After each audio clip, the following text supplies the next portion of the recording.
It is. I love it. And I got to get your prediction really quick on the Jake Paul versus Gervonta Davis fight. Boxing. I'm team boxing, man. Gervonta Davis, of course. Gervonta Davis? Of course. And who would you say is the #1 pound for pound right now in boxing? Usyk. Great fight, great matchup. It's fun for the sport of boxing. It makes it fun, it makes it entertaining.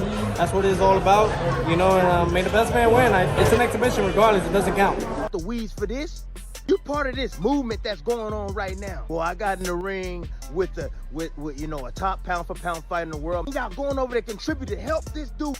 The guy must be around 150 right now, 153, something like that. And you can really tell when he's sideways. When you look at him sideways and see the depth. Alexander Usyk has brutally warned Jake Paul about stepping into the ring with Gervonta Davis. With Tank looking stronger, sharper, and deadlier than ever, Usyk believes there's only one outcome, and it ends with Jake Paul on the losing side. Recently, after Jake shared his bold 5-year plan, claiming he'd become a world champion and even face Usyk someday, Usyk didn't hold back. "Good plan, Jake," he wrote, "but I'm not here for 5th place. Only first. Soon, I'll close the book on boxing, and after that, I'll be waiting for you in the cage." To Usyk, Jake won't even survive a smaller, real fighter like Tank, and he's certain Davis will walk away with the win.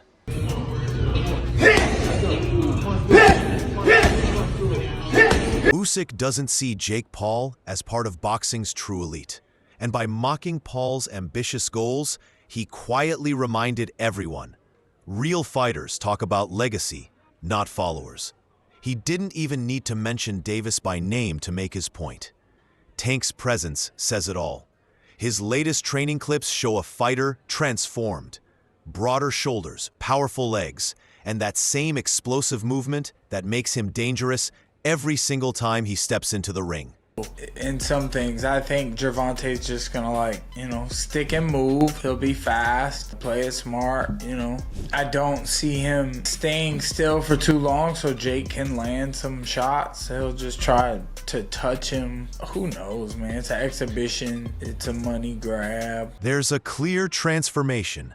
Tank's adding muscle without losing an ounce of precision. And that's what has so many pros taking notice. Fans agree too. Tank's playing it smart. He's adapting to Jake's size, tweaking his strategy, and moving like a man on a mission. A fighter who's not just training for a match, but preparing to make a statement. Jake Paul, Gervonta Davis. That's the state of boxing. Yeah, that's right crazy. Let that sink in. Jake that's Paul, right Gervonta Davis is so crazy. 135 versus 200. That is so nuts. They're all exhibitions. None of them are. They're exhibitions. Tank has recently opened up about where his head's at, and it's a different version of him entirely. "My headspace now is way better than where I was before. That's the only thing that matters to me," he said when asked about his mindset. "No trash talk this time, no games, just focus." He's promised this will be a real fight.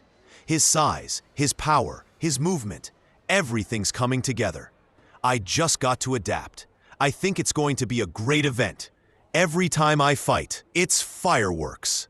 Jake Paul, on the other hand, has finally shown a rare moment of honesty. Jake went for the jugular. Jake comes back and says, anybody that puts his hands on a woman is a scumbag, and that's you. Tank responds. In the world of responses, it was as bad as it gets. In defense of himself, makes a comparison to P. Diddy. Jake literally just puts his head down. It's like, man. And I think that Jake was thinking in the... He told TMZ, "I think there's a lot being said about size, but people forget. Tank is a top 10 pound-for-pound fighter. He's got power in both hands, and skill-wise, technique-wise, he's been doing this his whole life. Honestly, inside, I'm the most scared I've ever been before a fight. It's rare to hear a boxer admit fear, especially Jake Paul, a man who built his entire image on confidence, bravado, and breaking the system." You prepare for a guy that's different stature-wise? Yeah, no, we have world champions. Raymond Ford in the 130-pound weight class. We got Montana Lovin. Shakur Stevenson is coming in this week. So just sparring against guys on their level. And and people who have, you know, been. And even if Jake says all this just to hype the fight, Shannon Briggs seems to hint there's more truth in it than Jake admits. Briggs trained Jake early in his career, back when he was still learning the basics: footwork, balance, the jab, head movement. It's great for boxing, Briggs said. I used to train with Jake Paul. I knew from early on this was going to be big. But that excitement faded fast once he spoke about the reality of facing someone like Tank. Briggs has stood in front of real punchers. He knows what speed and timing can do, and Tank's got both. So when a trainer starts talking about how great the event will be, instead of how good your chances are, that's when you know there's concern. Right, I think that fight there, I think because of Tank's skill level, it's like it makes it fair, even though he's not. The weight difference is crazy. Really and truly, bro, Jake Paul should not land a punch on Tank. This guy's one of the great. Tony Bellew didn't bother sugarcoating it. He said if Tank lands clean, Jake Paul's going to sleep. And Bellew would know he's lived both sides of knockout power. His take is brutally simple. Jake might have the size advantage, but Tank's precision and explosiveness erase all of that in a single punch. He's a marketing genius, but when it comes to people depicting his fights, I can't get my head around it. If Tank hits him clean, he's going to sleep. He'll have a lot of smoke blowing up his backside by his coaching team and people like that, but when he gets hit for real, 10 ounce, well, I'm told there's 16 ounce gloves now, it's like an exhibition. Right. I'm told it's big gloves and head guards he's gonna need. He's faced opponents much bigger than himself and still walked them down, because his timing and punch selection are on another level. Bellew didn't mince words. Jake has never fought anyone like Tank. Tank's got real power. If Jake Paul gets hit by Tank Davis with 8-ounce gloves, he's going to sleep. It's a harsh technical truth. No amount of size or guard can stop that kind of snap. One wrong move, one mistimed slip, and it's lights out.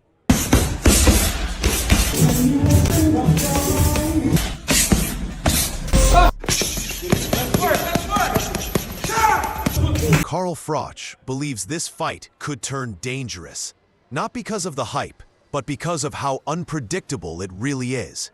He's not calling it a spectacle, he's calling it a safety risk. Froch warned that no matter the weight difference, Tank's explosiveness could spell real trouble. And Jake's habit of keeping his chin slightly up? That could be his undoing. Veteran fighter Gabe Rosado echoed the same sentiment, reminding everyone that Tank isn't just about power. He's about precision, setups, and traps that end fights before you even realize what happened. Hit this face off, Henry. What are your thoughts, sir? You're hearing that shit from me. That's cringe. In some weird way, I kind of like cringe about it. He's trying to big man the smaller guy, who the smaller guy to me is dangerous. I think Tank Davis is going to put their hands on him, but I like it, bro. I will say something about Jake Paul. He's brought a lot of it. Tank knows exactly how to pull you into his range. He doesn't waste shots, Rosado said, and that's the difference that matters. Jake Paul fights on rhythm, throwing straight, predictable shots. But Tank, he breaks rhythm. He steps in, makes you flinch, and strikes when you least expect it, when your eyes can't even track the punch. That's how he's been putting world-class fighters on the canvas for years. He was talking about fighting Joshua, which is heavyweight, and now he's saying about fighting Tank. Nah, this can't be. It's Netflix as well. I need to go and do some checks and see if like the main pages have posted this, but Jake Paul's posted it. It says Friday, November 14th. It's in Atlanta. What makes this whole situation so tense is that Davis seems to have changed completely, like something clicked in his mind. The noise, the chaos, the distractions that once surrounded him are gone. His focus feels razor sharp, sharper than it's been in years. You can see it. He's calm, locked in, and driven to prove something, not to silence critics, but to challenge himself. Meanwhile, Jake still walks that fine line between entertainer and fighter. Sure, his transformation is real. Stronger frame, tighter punches. But there's still a world of difference between practice and instinct. And Tank? He's been living in that rhythm his entire life. 3-minute rounds. I said it was 190. The fight is 195 pounds, Tank, as you know. Over 10 3-minute rounds, and when Tank and Jake enter the squared circle to go to battle, they will be wearing 12-ounce gloves. 3 commission-approved, world-class professional judges will score. Shakur Stevenson didn't dodge the question for a second. When asked if Jake Paul had any real shot against Gervonta Davis, he simply said no. And when they pushed him again, same answer. No. No pause, no fancy explanation. Just straight confidence. Then, with his usual calm, he broke it down. Sure, size might play a role in the fight, but if he were thinking like Tank, he'd go in there to outbox Jake, to use experience and ring IQ to control every moment. In Shakur's eyes, Tank wouldn't just win, he'd make it look effortless. Where he could land one big punch, and Tank being so much smaller, he just can't handle the power? Nah, not at all. I think Tank is, he's been boxing his whole life. He's been boxing since a kid, so I doubt like that's going to be an issue or problem. I think Jake is good for where he's at, but I think it's just levels. Do you see a more likely chance that Tank wins by decision? Then he went even deeper into the matchup. This fight isn't sanctioned, which means technically you can't even bet on it. And that, he said, is the point. When you call it an exhibition, you strip away the gambling side, because no one can legally bet on something that could be staged. That's the same reason they had to make the Tyson fight official. People demanded to bet on it. He called the whole thing wild, unpredictable, almost like a circus, basically hinting that this might turn out to be more of a show than an actual fight. Get an actual real boxer for real boxer who is a knockout artist, who is still in his prime, and now you put him in this exhibition. This just shows me right now that the sport is officially gone, and the only hope we have is September 13th, Canelo and Bud Crawford. Still, he did share a glimpse of how things might unfold, if it's real. If they don't script it, and it's not just light sparring, then Tank actually has a shot, depending on the glove size. Malignaggi pointed out that Jake's probably 100 pounds heavier, which is a huge difference. If they go with smaller gloves, Gervonta could hurt Jake if he lands clean. But those same gloves could also let Jake inflict real damage on Tank because of that massive size gap. And that size gap, it's been the biggest talking point since the fight got announced. Fans can't believe Davis agreed to step anywhere near 190 or 195 pounds. Even as an exhibition, he spent his whole career fighting around 135. No one that small has ever stepped into cruiserweight territory against a full-sized opponent before. Not for real, anyway. Next boxing. Maybe right. So. I just hope we get the Shakur fight before that moment. So for me, that Tank fight, I mean, as I understand it, Tank's fighting Jake Paul, which is the most bizarre thing ever, but I'm sure it'll do massive numbers. And I don't know what'll happen with the Lamont Roach fight, but I just hope that... Malignaggi's point about the gloves wasn't random at all. The official size is now 12 ounces, heavier than standard pro gloves, which means less damage with each punch, but more padding for both fighters. That's good news for Gervonta, since it gives him extra protection from Jake's heavier shots. But it also means Tank's own power takes a hit, limiting how much force he can deliver from his smaller frame. I mean, and you know what, PBC has to be called out in this too. They have one of the biggest stars in boxing, and they're putting him in this farcical fight. And they are struggling for survival, PBC. I mean, they are just falling apart. You know, the Pacquiao fight did terrible, you know, terribly promoted. You know, Pacquiao was hardly available. I mean, it was just that they were too cheap to hire Pacquiao's norm. Jake, on the other hand, doesn't seem bothered by any of that. He's been hyping this fight the only way he knows how, like a showman.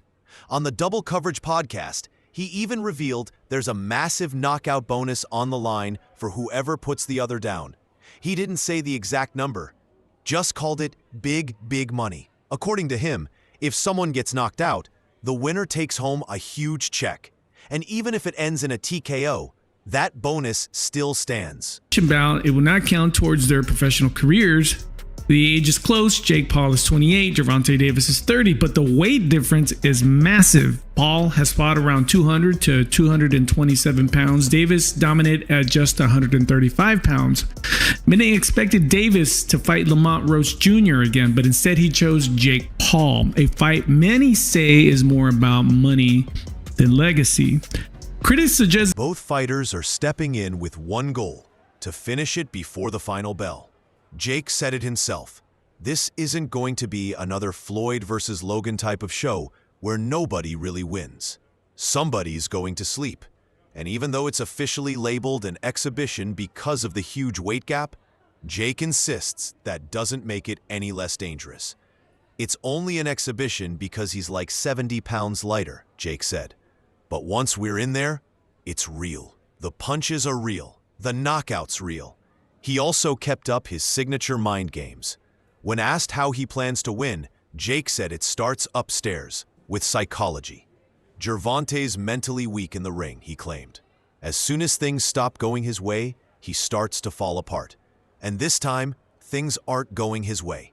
He doubled down, saying whatever Tank thinks he's walking into, whatever plan he's got, he's underestimating him. An exhibition bout, it will not count towards their professional careers. The age is close. Jake Paul is 28, Gervonta Davis is 30, but the weight difference is massive. Paul has fought around 200 to 227 pounds. Davis dominant at just 135 pounds. Many expected Davis to fight Lamont Roach Jr. again, but instead he chose Jake Paul, a fight many say is more about money than legacy. Critics suggest that comment echoed what many have said about Gervonta's composure under pressure. He's famous for taking his time, studying his opponents, waiting for that perfect counter. But against someone bigger, stronger, and more aggressive, that patience could turn risky. Jake plans to use his size and constant pressure to force early mistakes. For Paul, this fight isn't just about proving a point. It's about power and control. Exhibition bout, it will not count towards their professional careers. The age is close. Jake Paul is 28, Gervonta Davis is 30, but the weight difference is massive. Paul has fought around 200 to 227 pounds. Davis dominant at just 135 pounds. Many expected Davis to fight Lamont Roach Jr. again, but instead he chose Jake Paul, a fight many say is more about money than legacy. Critics suggest he's already earned Tyson's respect for the power he brings. Now, he wants to prove he can stand toe-to-toe with a top-tier fighter like Tank, even if it's just an exhibition.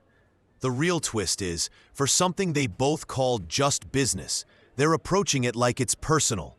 A statement neither one wants to lose. Jake wins. Jake's just so big, dude. I think Jake wins. This is different because it's similar. It's similar to Logan versus Mayweather, but Jake Paul now obviously is way more advanced than where Logan was at that moment in time. I mean, it's just, I mean, yeah, no, but dude, Did Jake. you ever watch his highlights? Jake can crack, man. Davis wants to prove that boxing is still boxing, that skill beats size, and pure technique still reigns. Jake wants to prove he's moved past being a YouTuber, that he can share the ring with real-world champions, even the smaller ones. Neither man wants to leave Miami looking like the one who got exposed, and that's exactly what makes this whole setup so dangerous. But instead of giving us the rematch with Roach, he's going to fight Jake Paul. Now, this is where you have a chance to stand up as fans. Don't pay for it. Don't watch it. But we know that you're going to. Shakur Stevenson hasn't minced words. Jake Paul has no chance. The lightweight champion said it flat out. Zero chance. Without even blinking. In his eyes, Gervonta Davis's skill, timing, and ring IQ completely wipe out whatever edge Jake's size might bring.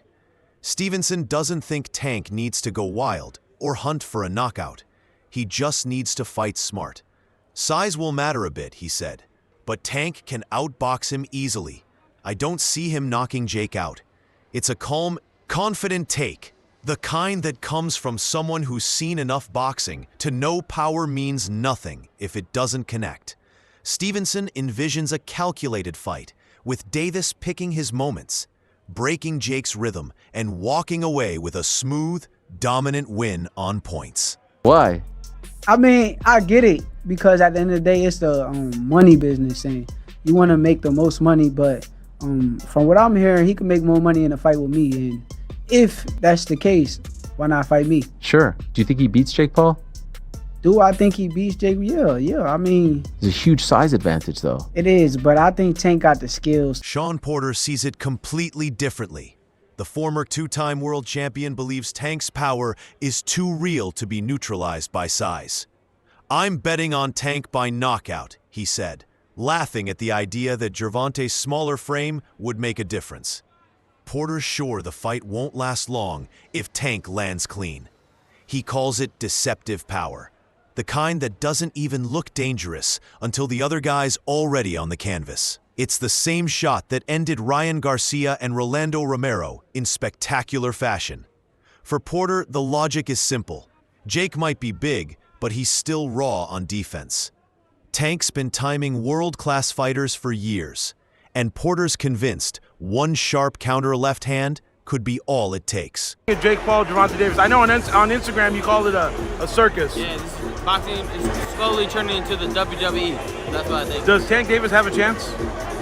Yes, but yeah? I don't even want to talk about it. Don't ask me questions like that again. Terrence Crawford sees it another way. He's been in the game too long not to respect the laws of physics. "Jake's just too big for Tank," he said in an interview. "If they really start trading, all it takes is one clean shot from Jake, and that could be it." Why? I mean, I get it, because at the end of the day, it's the money business, and you want to make the most money, but from what I'm hearing, he can make more money in a fight with me, and if that's the case, why not fight me? Sure. Do you think he beats Jake Paul? Do I think he beats Jake? Yeah. I mean, there's a huge size advantage, though. It is, but I think Tank got the skills. Coming from Crawford, a man who's climbed through multiple weight classes himself, that says a lot. He knows exactly how much difference even 10 pounds can make, let alone 50.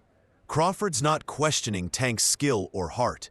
He's highlighting the reality of physics. When a lightweight goes toe-to-toe with a cruiserweight, it's not just about power. It's about punch resistance, leverage, and how much impact each body can absorb. In his view, if Jake lands clean just once, that alone could be enough to change everything. Concern is, the gloves. You understand what I'm saying? Because we don't fight in 12-ounce gloves. We don't use 12-ounce gloves. That's training gloves, you know what I'm saying? I'm like, that's 2 pounds away from Jake. But when it comes to equipment, that's where Ford draws the line. "My only concern is the gloves," he said. "We don't fight in 12-ounce gloves. We don't use 12-ounce gloves.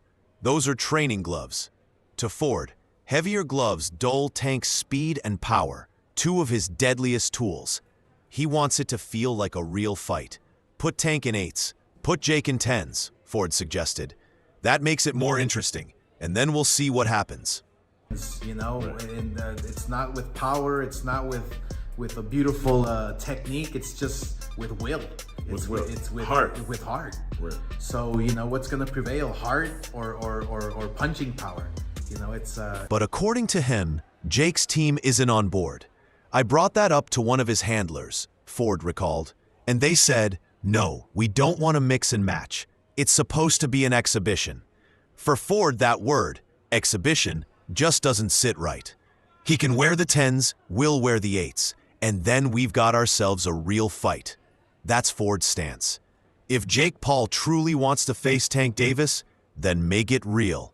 No oversized gloves, no softened punches, just pure fighting. What do you think? Drop your thoughts below and make sure to subscribe for more updates.